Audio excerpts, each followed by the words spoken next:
하란에 도착한 야곱은 정말 쉽게 어렵지 않게 자신의 미래의 아내 라헬과 또 외삼촌 라반을 만날 수가 있었습니다. 자, 그래서 지금 우물가에 누가 먼저 도착해 있습니까? 야곱이 먼저 도착해 있죠. 그 우물가에 와 있는 야곱을 만나러 나오기라도 하는 듯이, 자, 라헬이 아버지의 양떼를 이끌고 그 양떼들에게 물을 먹이기 위해서 우물가로 나오고 있었어요.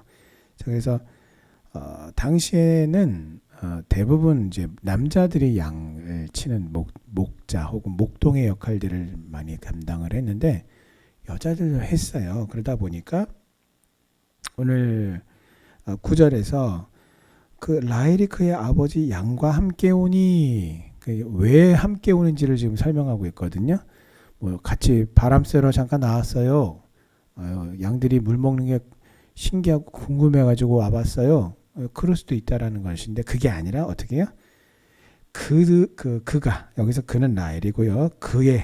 여기서 그애는 아버지의 양들을 치고 있었기 때문이에요. 그러니까 라헬이 어떤 이 목자의 일을 감당하고 있어서 적극적으로 양들을 키우고 돌보고 관리하고 하는 그 일들을 감당했었다라는 것을 의미합니다.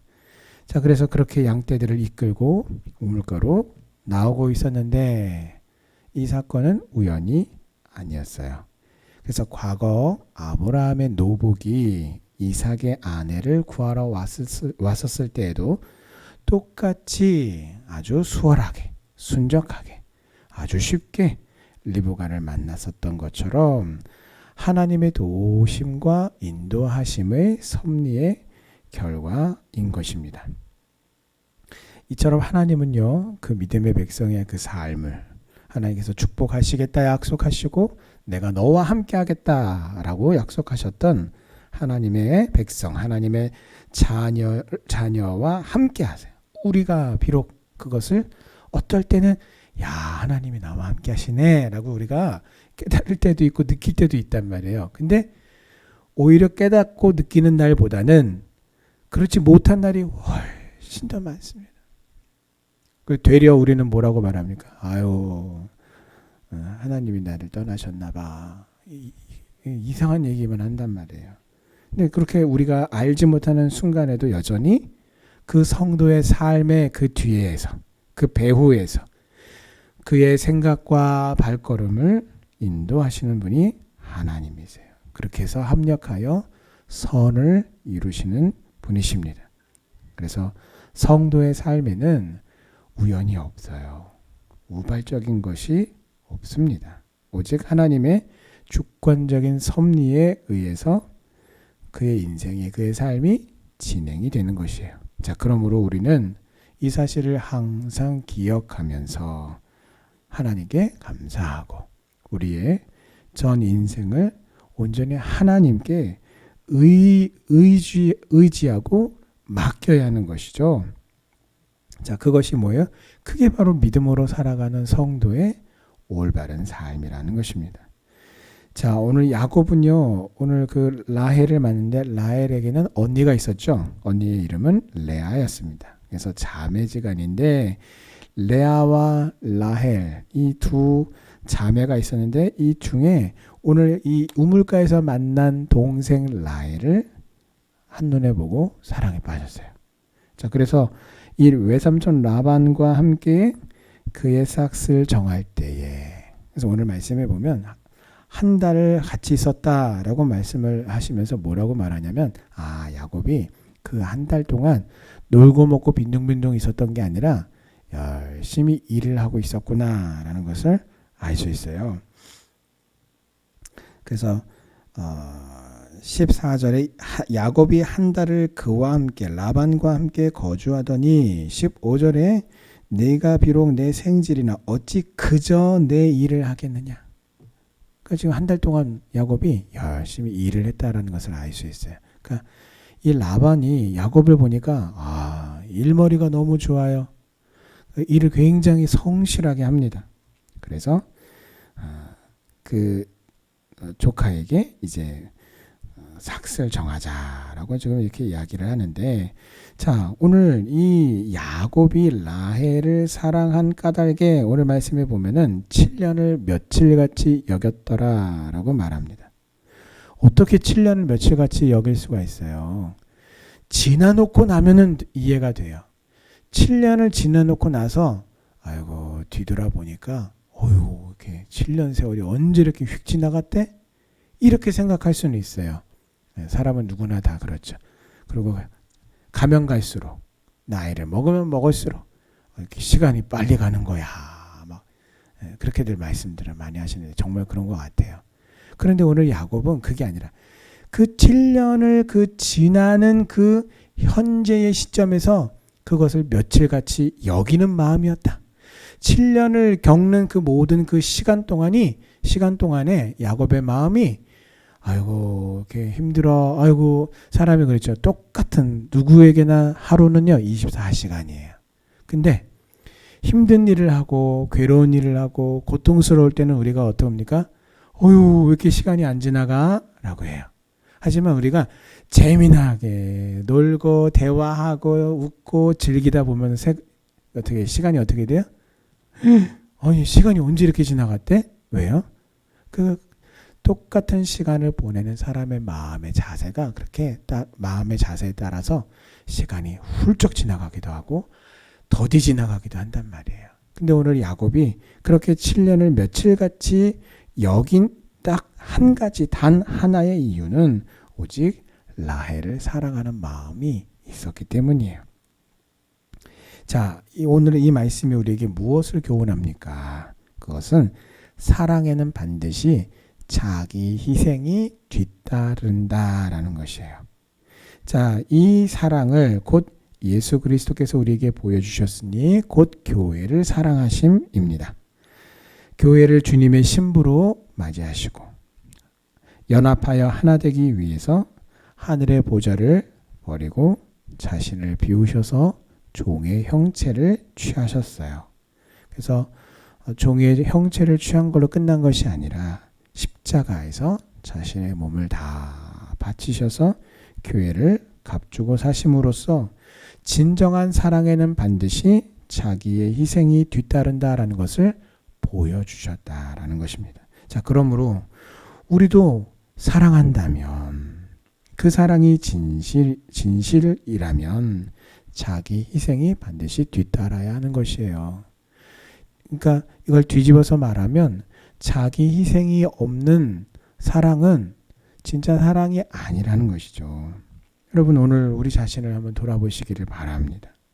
나는 과연 주님을 진실로 사랑하고 있습니까? 이 말은 무슨 말이에요? 내가 정말 주님을 사랑하고 있다면 주님을 위한 자기의 희생, 자기 헌신이 뒤따라야 된다라는 것이에요. 근데 그런 것 없이 그냥 저는 주님을 사랑해요. 말로만 사랑하는데 내 삶에는 주님을 향한 사랑이, 헌신이 전혀 자기 희생이 없다면 그건 정말 심각한 문제인 것입니다. 똑같은 이유로 하나님을 향해서만이 아니라 주님을 향한 사랑만이 아니라 오늘 나의 이웃을 향한 사랑 역시 우리가 진실한 나의 사랑이 됨인지 하나님 보시기에 진실한 사랑인지 이웃을 향한 나의 자기 희생이 뒤따르고 있는지 하나님의 말씀으로 자신을 점검해 보시기를 바랍니다. 자, 한 달을 함께 거주하던 야곱에게 이제 이 외삼촌이 뭐라고 얘기하냐면 우리 계약서 쓰자 지금 얘기하는 거예요. 우리 고용계약 계약서를 씁시다. 제안을 합니다. 아까도 말씀을 드렸지만 한눈에 이 외삼촌 라반이라는 사람이 참 대단한 사람이에요. 이 머리가 돌아가고 한눈에 딱 보고 파악하는 이 모든 일들에 있어서 참 대단한 사람인데 한눈에 야곱을 보고 야 이거 인물이네. 야 이거 사람 됐네. 야 얘한테 이거 우리 집 일 맡기면 정말 잘하겠다. 그래서 그거를 알아차렸어요. 자, 성도는 오늘 이 말씀이 우리에게 보여주는 것처럼 우리가 무슨 일을 하든지 자신이 맡은 그 일들에 책임감을 가지고 또 성실함을 가지고 최선의 노력을 해서 우리가 그 일들을 감당해내야 합니다. 그래서 우리가 교회 안에서는 인정을 받는데 밖에 나가서는 인정을 못 받아요? 그러면 안 돼요. 교회에서든 우리가 사회에서든 똑같이 인정을 받아야 되는 것이죠.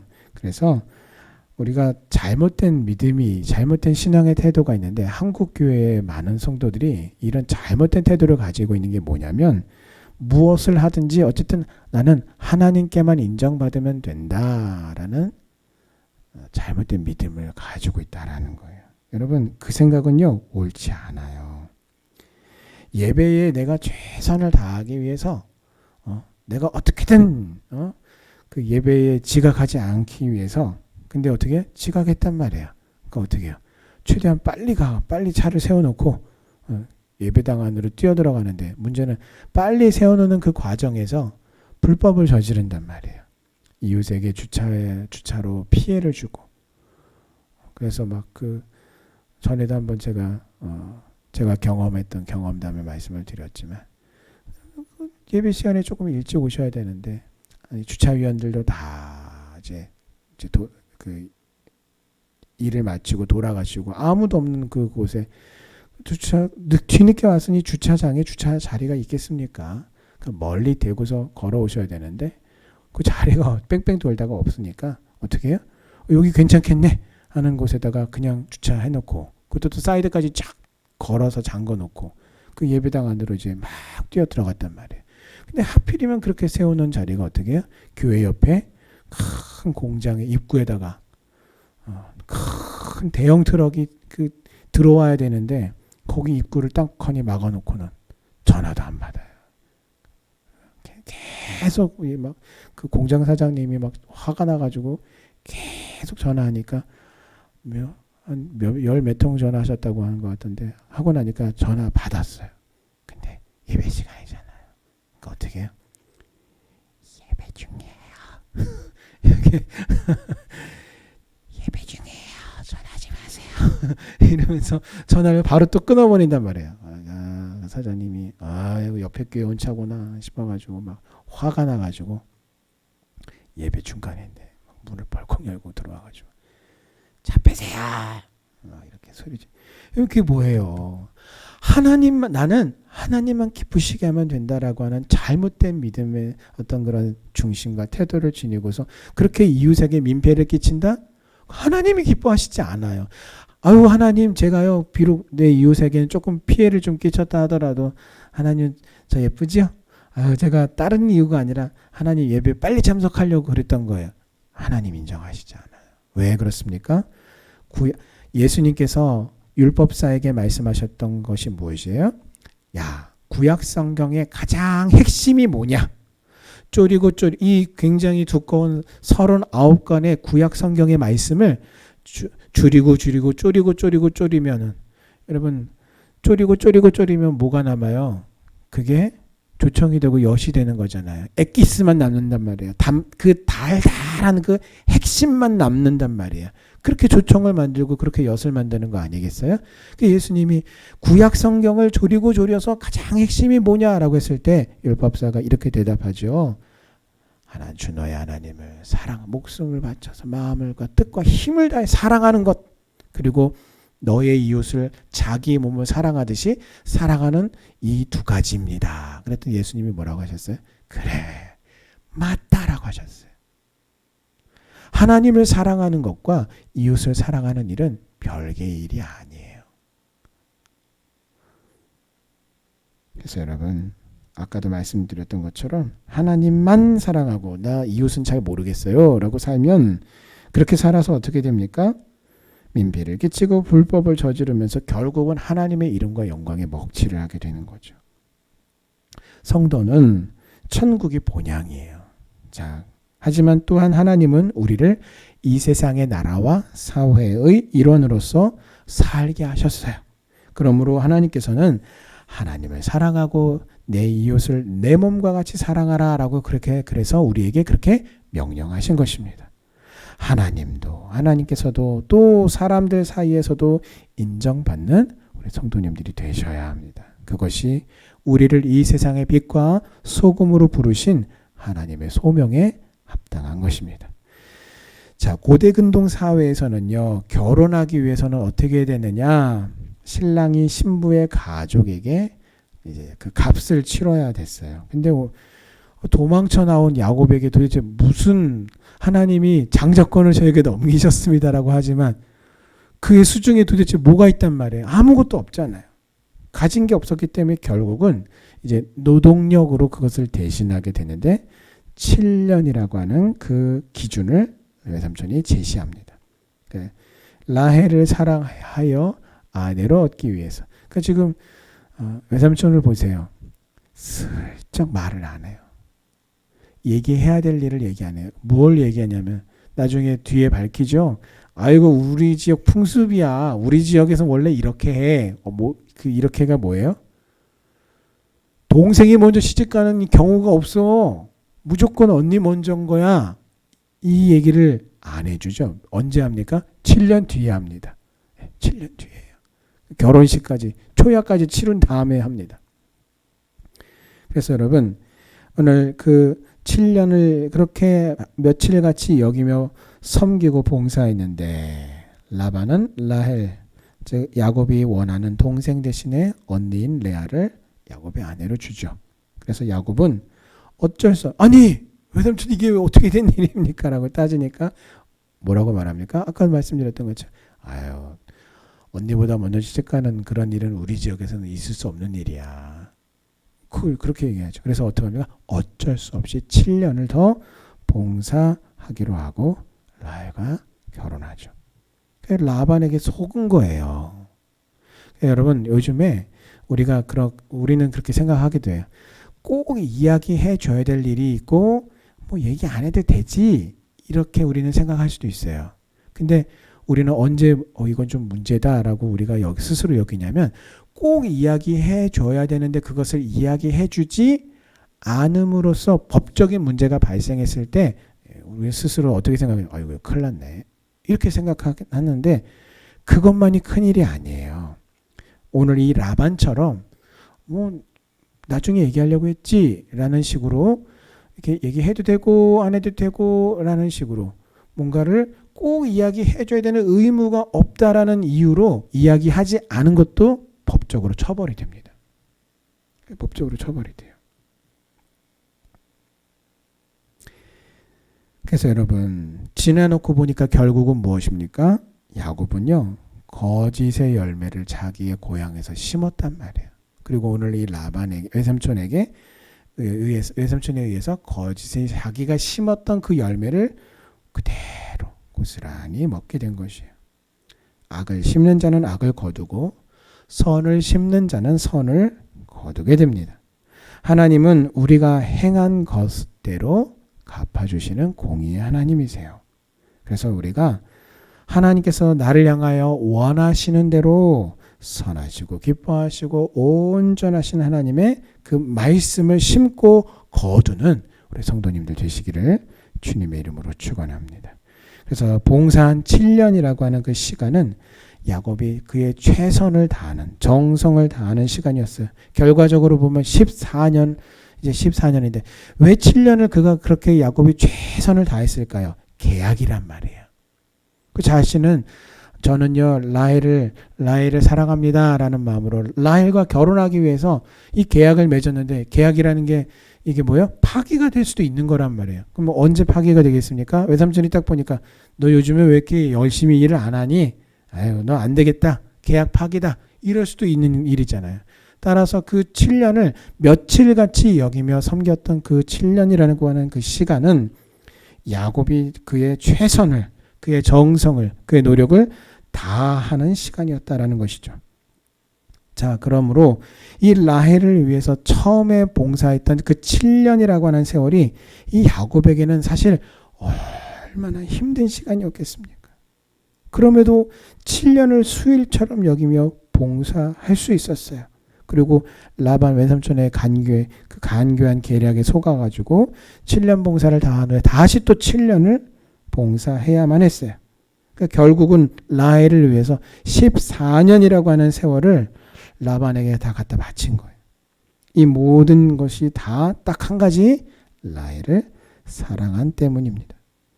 여러분, 오늘 우리도요, 주님을 위한 진정한 사랑이 내 안에 있다면 우리는 이 세상에서 우리가 살아가면서 주님을 위한 그 어떤 수고도 고난도 우리가 인내로 우리가 극복할 수 있는 걸. 어떻게 인내해요? 사랑하기 때문에. 우리뿐만 아니라 일찍이 수많은 믿음의 선진들도 주님을 사랑했기 때문에 그 많은 수고와 고난도 마다하지 않았던 것입니다. 사랑하는 주님께서 다시 재림하시는 그날에 하늘의 복된 영광을 우리가 누리기 원한다면 주님이 다시 오시는 날까지 주님을 위한 수고도 고난도 마다하지 않고 기쁨으로 감내하는 우리 성도님들 다 되시기를 주님의 이름으로 축원합니다.